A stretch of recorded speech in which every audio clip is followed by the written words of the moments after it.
اور دوسرے سب سے زیادہ خطرناک قسم کے گناہ جو ہیں وہ زبان سے تعلق رکھتے ہیں۔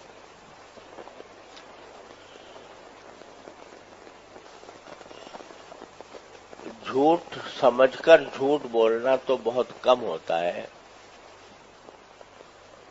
جو بھی ایک مسلمان ہے وہ کوشش یہی کرتا ہے کہ جھوٹ نہ بولے،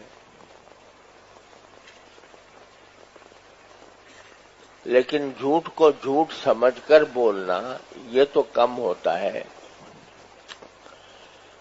لیکن ایسی باتیں کی جاتی ہیں جو شرعاً جھوٹ ہیں اور جھوٹ کی طرح حرام اور ناجائز ہیں، لیکن ان کی پرواہ نہیں ہوتی، ان کے بارے میں ہم نہیں سوچتے کہ یہ ہم نے جھوٹ بولا۔ اس کی ایک مثال کل دی تھی کہ جو بات بھی سنی اس کو بغیر تحقیق کے آگے نقل کر دیا۔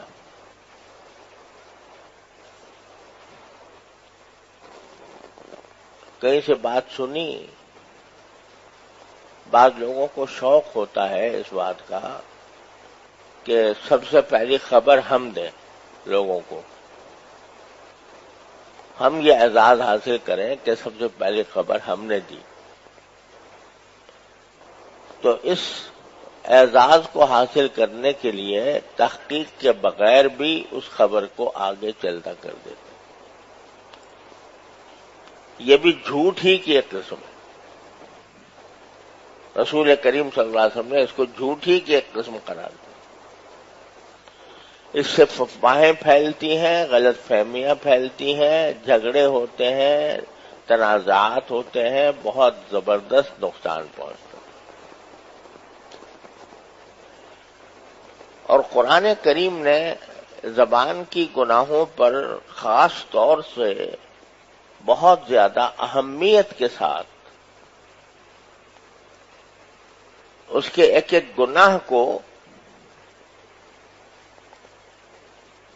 کھول کھول کر بیان کیا ہے۔